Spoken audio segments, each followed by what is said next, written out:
حضرت عمر بن عبدالعزیز رضی اللہ تعالی عنہ فرمایا کرتے تھے کہ اپنی خلوتوں کو پاک رکھو، اللہ تمہارے ظاہر کو ستھرا کر دے گا۔ جس شخص کی خلوت پاکیزہ ہوتی ہے، عفت مآب ہوتی ہے، تو اس کے چہرے پہ خاص قسم کا نور ہوتا ہے۔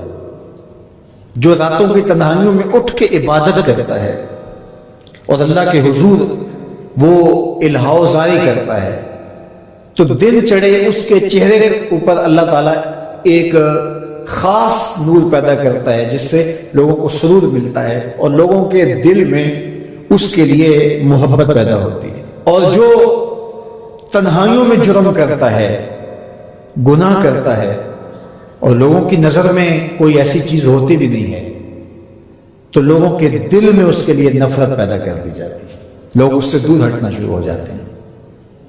یہ دلوں کے سودے ہیں۔ تو اس لیے اپنی خلوتوں کو پاکیزہ کیجیے۔ حضرت عبداللہ بن عمر رضی اللہ تعالیٰ عنہ اپنے دوستوں کے ساتھ کھانا کھانے میں مصروف تھے، باہر پہاڑوں میں۔ آج بھی عرب ایسا کرتے ہیں، گھر سے کھانا تیار کیا اور باہر صحراؤں میں پہاڑوں میں لے کر وہاں بیٹھ کے کھانا کھاتے ہیں۔ تو کھانا کھا رہے تھے تو ایک چرواہا بکریاں لے کے گزرا، تو آپ کے دل میں اس کے لیے محبت پیدا ہوئی، تو اس کو بلا کے کہا کہ تم بھی ہمارے ساتھ بیٹھ کے 2 لقمے لے لو۔ اس نے معذرت کی۔ آپ نے پھر کہا نہیں، 2 لقمے آپ ہمارے ساتھ لے لیجئے۔ تو اس نے کہا کہ میرا روزہ ہے، میں روزے سے ہوں۔ تو حضرت عبداللہ خوش ہوئے کہ سخت گرمی اور سارا دن دھوپ میں بکریوں کے پیچھے روزہ رکھا ہوا ہے۔ آپ نے کہا کہ اگر ایک بکری تو ہمیں فروخت کر دے اور ہم ذبح کر کے اس کو تیار کر لیتے ہیں اور خود بھی کھائیں گے اور آپ بھی ہمارے ساتھ افطار کر لینا۔ اس نے کہا میں ان بکریوں کا مالک نہیں ہوں، میں چرواہا ہوں، یہ میرے آقا کی بکریاں ہیں اور میں بیچنے کا مجاز نہیں ہوں۔ بہت متاثر ہوئے عبداللہ ابن عمر رضی اللہ تعالیٰ عنہ۔ آپ نے اس کو مزید آزمانے کے لیے کہا کہ تو اپنے آقا سے کہہ دینا کہ بھیڑیا بکری اٹھا کے لے گیا تھا، تو ایک بکری ہمیں دے دے۔ تو اس نے ایسے آسمان کی طرف دیکھا اور کہا اللہ کہاں ہے؟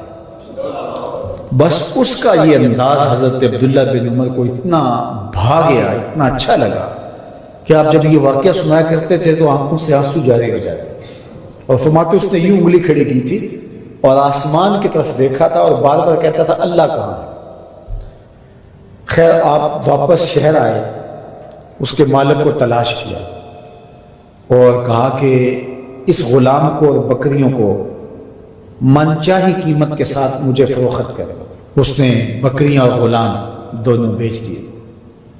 آپ نے غلام کو بلایا اور کہا کہ تو آج کے بعد آزاد ہے اور یہ بکریاں بھی تیری ملک ہوئیں، تیرے ایک جملے نے کہ اللہ کہاں ہے تیرے لیے آزادی کا مجدہ بنا دیا اس کو، اور میں تجھے ساتھ دعا بھی دیتا ہوں اللہ تجھے جہنم کی آگ سے بھی آزاد فرما۔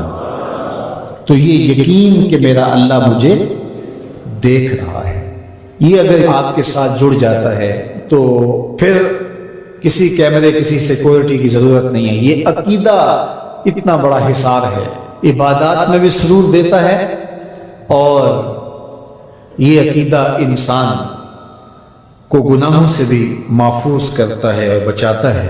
لیکن ہمارے رویے، اللہ تعالیٰ جل شانہ نے سورہ النساء کے اندر ارشاد فرمایا یستخفون من الناس ولا یستخفون من اللہ، کہ لوگوں سے تو پوشیدہ رہتے ہیں لیکن اللہ سے پوشیدہ نہیں رہتے۔ بلکہ ایک دوسرے موقع پہ ارشاد فرمایا سورہ الغافر کے اندر یعلم خائنۃ الاعین وما تخفی الصدور، جو آنکھ خیانت کرتی ہے اللہ اس کو بھی دیکھتا ہے، اور جو سینوں میں پوشیدہ ہوتا ہے اللہ اس کو بھی دیکھتا ہے۔ جو چیزیں سوچ میں پیدا ہوتی، جو بطور وسوسہ آتی، تمہارا رب اسے بھی دیکھ رہا ہوتا ہے۔